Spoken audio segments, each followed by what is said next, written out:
Whoopity scoop, scoopity whoop, whoop-dee scoop-dee poop. No, I'm not going crazy. What is up, squad? It's your boy PinoE here. I've seen some of you ask me why I say poop, scoop, and whoop in my intro, and it's from Kanye's song Lift Yourself, where that's really all he says, and he sounds crazy saying it. But the beat's hard. Anyway, we got some stuff to talk about, so hit that like button. Don't forget to subscribe, and let's go.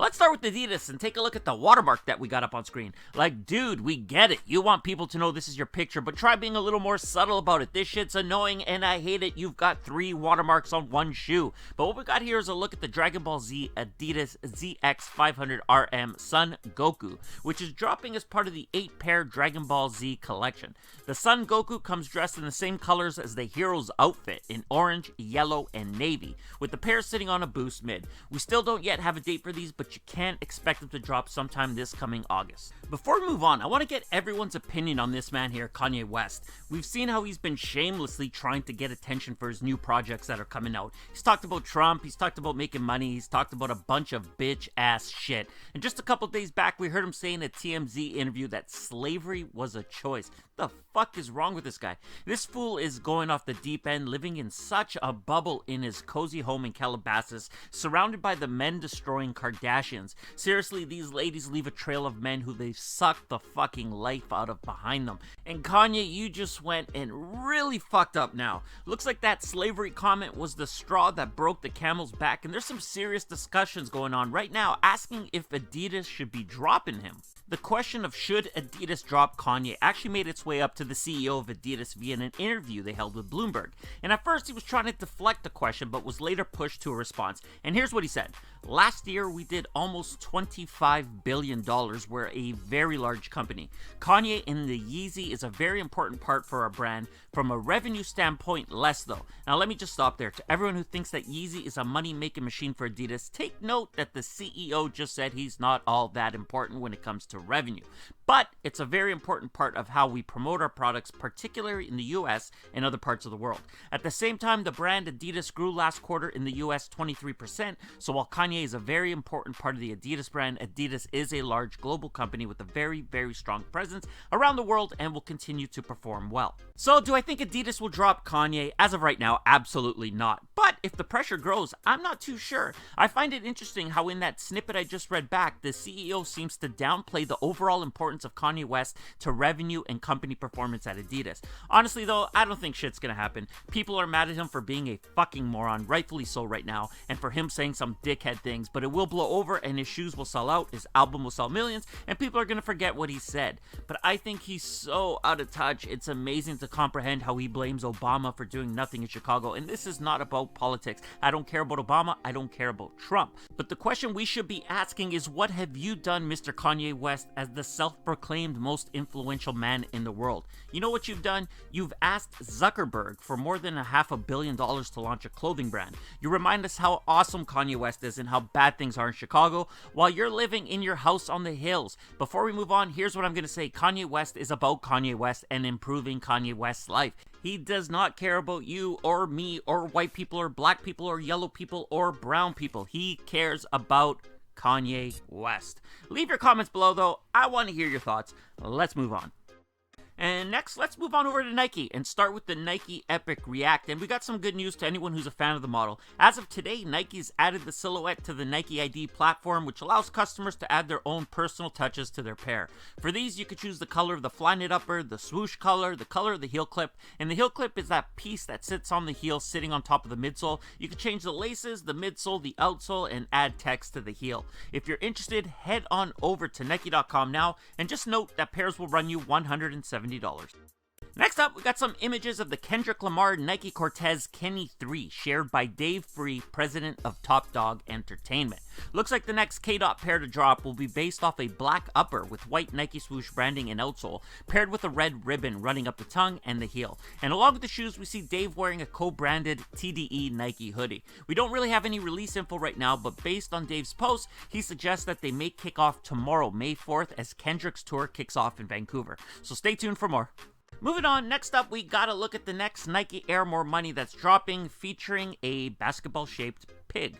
Now, I'm not sure what the message is here, but a pig on a shoe is kind of weird. Anyway, the pair comes dressed in a white, black, and coral chalk colorway, featuring a white leather upper with removable shroud, paired with black accenting throughout, and coral chalk accenting on the pig and Nike swoosh logo found on the side of the heel. If you want a pig on your feet, then look for these on May 10th when they release for $160. Last up for Nike, just an update regarding the super criminal David Reichart. Just a refresher for those of you who forgot about America's dumbest criminal, Reichart worked as a sales accounts executive for Nike, and during his time there, he set up two companies, JJ Sports Corp and Fanamania. Now, because he was a sales executive, he had access to complete transactions at wholesale costs, but wholesale wasn't good enough for this guy. Using his position, he sold apparel with discounts typically 5 to 10 times greater than Nike's best customers receive. Of course, the only reason he was able to get away with it for so long was because he hid his ownership in these companies. That is until last summer when he was hit with federal charges. On Tuesday, the blowjob pleaded guilty, and the federal prosecutor is now asking for $550,000 to $1.5 million in restitution, including a year and a half in prison. Over to Jordan Brand, and I'm going to speak a little of my mind on this first topic. It's the sneakers app, and specifically the Satin shattered backboards. I've been vocal about the app, specifically the draw and the bots, but not every complaint is equal. The Satin shattered backboards went up for reservation today, and as always, I saw people complaining, and I get it. It sucks when there's a shoe you want that you don't get reserved for. I was salty as fuck that I didn't get the Sean Witherspoons yesterday. But guys, what we have here is a women's shoe. I understand some of you want it, but it is a women's shoe. When you set up your sneakers or Nike Plus profile, I'm assuming you told them you were a man and you wore a size whatever you wear. So how in the fuck are you gonna get mad when a women's shoe drops and you don't get them reserved? Chill, squad, that's all I'm saying. Fight the fight, but you gotta choose your battles. This one wasn't it. Anyway, if you still want to get these, your last chance is this Saturday, and they're dropping on the foot sites along with the sneakers app for $160, so good luck. Alright, so next up we got a first look at a few new models, and let's start with the Air Jordan 13 Phantom. This pair here comes in a Phantom and Moon Particle colorway, which features a white leather upper with a textured mudguard underlay wrapping around the heel, paired with hits of white and gray on the midsole. This pair here is a women's pair, so that means they'll be available up to a women's size 10, men's size 10.5, and they release sometime this coming July for $190. Next up, and I think these are dope, we got the Air Jordan 12 International Flight. This is a pair that we already knew was coming out, but today we get a first look at the shoe that comes in a college navy, sail, and university red colorway. The upper of the shoe is wrapped in a navy suede, which features an ornate floral design embossed into the suede, that's paired up with reptile textured mudguard in a sail color and finished with red Jumpman branding on the tongue. Of course, completing this pair off, we got Chinese writing on the heel pull tabs, which if the person who DM'd me yesterday was telling the truth, it translates to Jumpman or Jordan or something along those lines. Anyway, this pair is a women's exclusive that drops, okay, it's not a women's exclusive, but they do drop September 8th for $190. Moving on, next we get an image that has the Air Jordan 1 Hyper Royal in the background, and as a reminder, those drop on July 7th for $160, but the pair in the foreground is what we're going to be talking about, and they're the Air Jordan 3 Burgundy.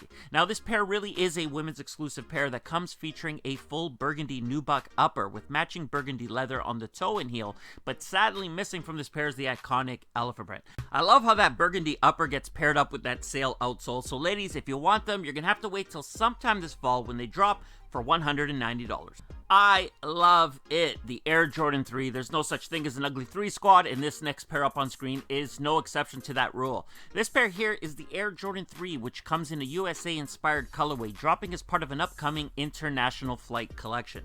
The pair is constructed with a full sail colored leather upper, which features gray accenting on the tongue and lacing area, with matching gray elephant print on the toes and heels. Throughout the shoe, but most notably on the midsole, are hits of fire red and sport royal, completing the USA theme. I need a pair, maybe two if I could somehow swing it, and they drop on July 7th for $190 retail. And last but not least for today, let's talk about what Jordan Brand has planned for this year's Singles Day. So what is Singles Day? It's a popular Chinese celebration that's held on November 11th of every year that celebrates being forever alone. But some good news does come out of it, and that's Jordan Brand releasing a shoe to celebrate being forever alone.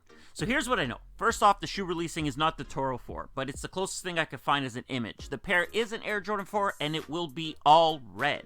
And it will be an NRG release, dropping sometime in November. The pair will be limited, but they'll be available at Tier 1. So although I don't yet have production numbers, I would expect somewhere between 30 and 50,000 pairs being available. So what do you think? Do you want an NRG 4 in all red? Are you looking forward to seeing images? Or do you just not give a fuck? Let me know in the comments below. And that does it for today's video, everyone. If you enjoyed it, and I hope you did, hit that like button. If you're new around here, subscribe, join the squad. If you've got something to say, leave it in the comments below. And I'm out.